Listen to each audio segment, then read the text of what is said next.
За сайн байцгаана уу хүүхдүүд ээ. Өнөөдрийн хичээлээр бүгдээрээ 8 дугаар ангийн уран зохиолын хичээлийг багштайгаа хамтарч хийнэ.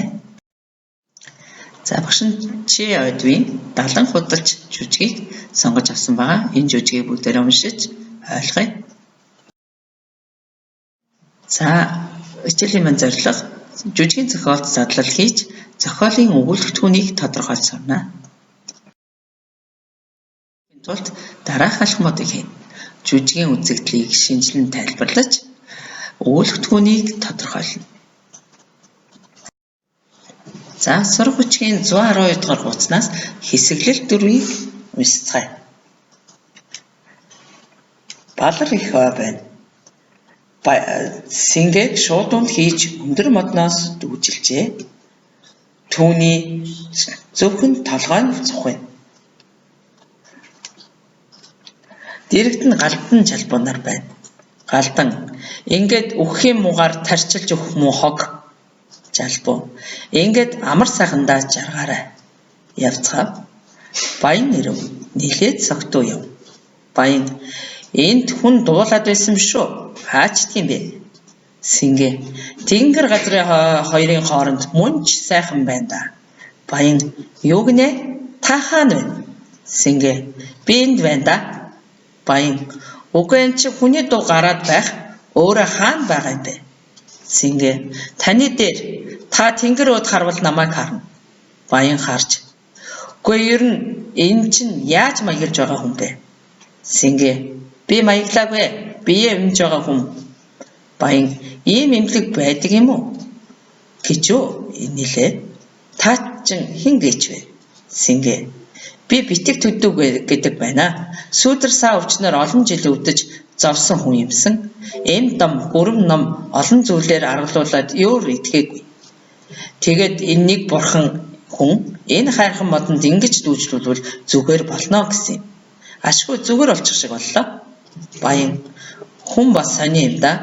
Энэ хүн нэрээ итгэж үгүй юу хүлээж байгаад үзье. Би ч гэсэн энэ өвчнөөсөө салчвал аштай юу? Үгүй хүнгүй та одоо болсон байлгүй дээ. Буул да. Сингэ та юунд ингэж яарад байгаа юм бэ? Баян би ч гэсэн тань шиг өвчтэй хүн. Тэгээд нэг үзээд авъя гэж бодож байна. Баян би ч гэсэн итгэнэ гэдэгт ердөө итгэхгүй. Үгүй ер нь энэ хүн итгэсэн болов үзэх юмсан. Сингэ хүрээ амхан бас салга гэв үү? Тийм ээ бас салга. Сингэ залуул түнд хэлэх юмсан. Энд ийм аятай тустай мод байдаг гэж. Баян түүнд хэлээд яадаг юм бэ? Энэ залиг надаас төрүүлж очиод хэлчихвээ дээ. Сингэ хэлэлгүй яах вэ? Үгүй тэгээд идэгсэн хойно ийм тустай ачтай юм зааж өгсөн хүнд баярлана да. Баян үгүй тэр чинь салгалтгүй юм гинлээ. Сингэ та сая салга өвчтэй гэж хэлсэн биш үү? Баян тэр чинь ондоо хүн амбан биш. Сингэ тийм үү?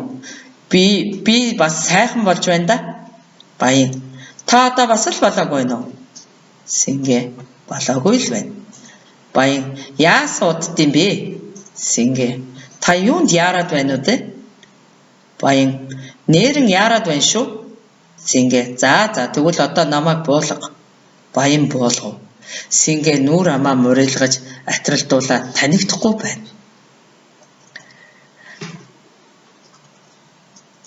Баян шуудаа бодлыг тайлж таны нүүр ам чи яагаад идэгдгүй юм бэ? Сингэ энэ бол төрөлхийн юм аа. Энэ хайрхан мод зуурдын өвчнийг ангааж чаддаг юм. Баян заавал ингэж гар үлдгийг чи хүлдэг юм уу?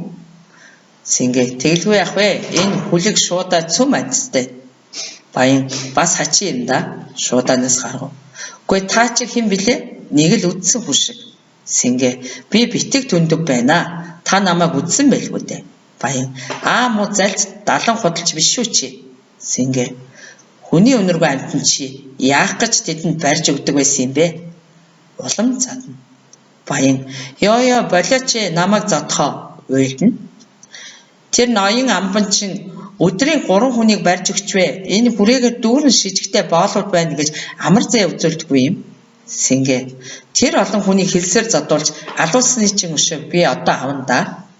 Баяныг шуудаад хийж өөрийнхөө орноос дүүжлөө. За бүгдээрээ зохиол уншаад дууссан юм чинь зохиолын өгүүлбэртгүүнийг тодорхойлъё. Зохиолын өгүүлбэртгүүнийг тодорхойлохдоо өмнөх хичээл дээр үзчихсэн бүгдээрээ өгүүлбэртгүүнээ сэргээн санацгаая. За дэвтэр дээрээ бичээрэй.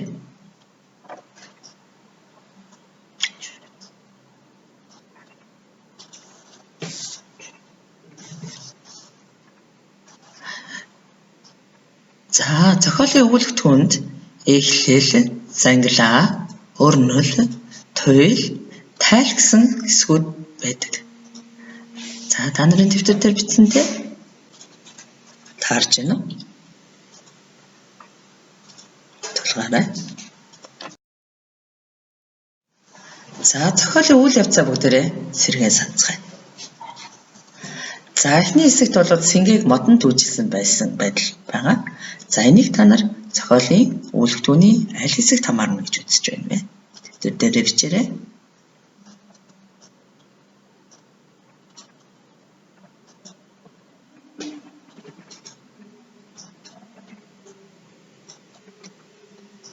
За багш нь энийг зохиолын эхлэл хэсэг гэж үзлээ. Зохиолын зангилаа хэсгийг бүгдээрээ тодорхойлохын тулд дараагийн үйл явцыг сэргээн саная. За дараагийн үйл явц нь бол сэнгээ баяа хоёр уулзж байгаа хэсэг. Энийг багш нь зохиолын зангилаа хэсэг гэж үзлээ. За энийг тэмдэглээд аваарай.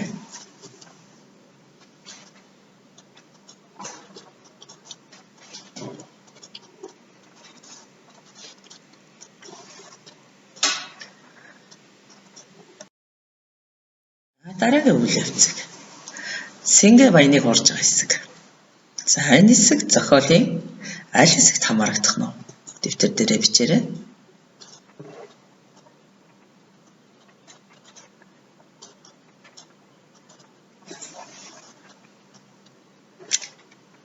За энэ хэсгийг багш нь зохиолын өрнөл хэсэг гэж үзлээ.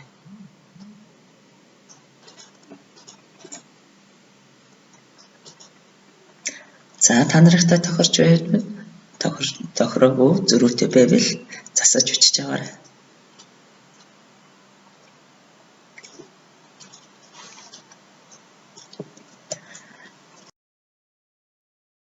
Дараагийн үйл явдал бол баян сэнгээд итгэж байгаа явдал.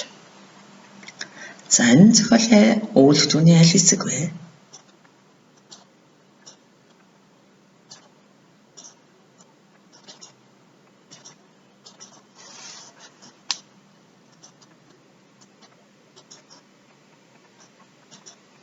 За багш нь энийг зохиолын туйл хэсэг гэж үзлээ.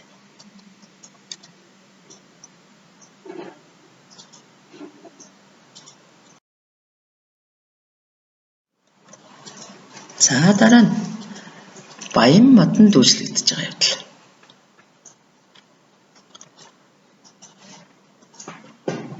За энэ нь зохиолын аль хэсэг вэ?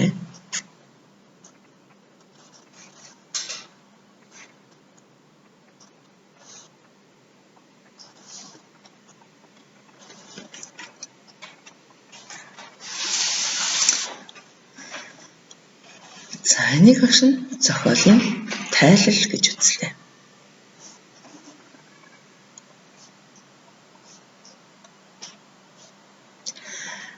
За зохиолын өгүүлбэртгүүн маань эхлэл, зангилаа, өрнөл, туйл, тайлал гэсэн ийм хэсгүүдээс бүрддэг юм байна. За тэгвэл бүгдээрээ зохиолын өгүүлбэртгүүн гэж юу хэлэх юм бэ нэ? Онцлог ойлголтыг бичиж авцгаая. За дэвтэр дээрээ бичиж аваарай.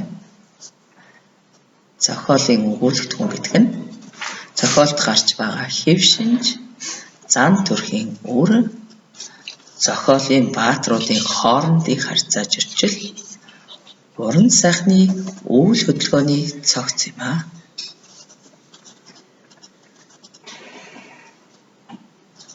За тэмдэглээд аваарай. Өнөөдрийн хичээлээр бидний үзэж задлж тайлбарласан эхлэл, зангилаа, өрнөл, туйл, тайлал гэдэг маань энэ зохиолын өгүүлбэртгүүн гэсэн онцлог ойлголтын минь хэсэг бүтцүүд байх нэ.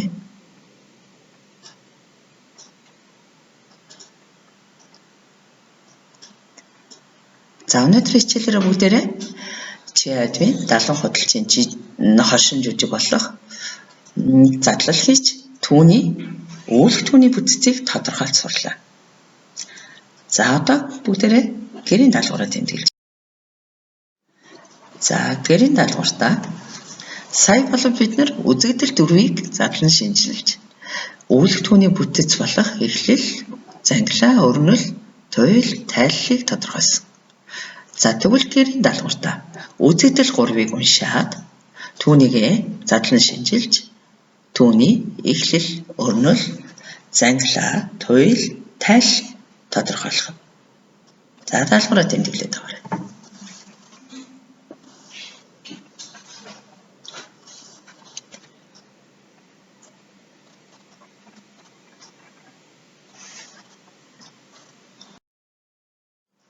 За өнөөдрийн хичээлийг анхааран сонссон сурагчдаа баярлалаа.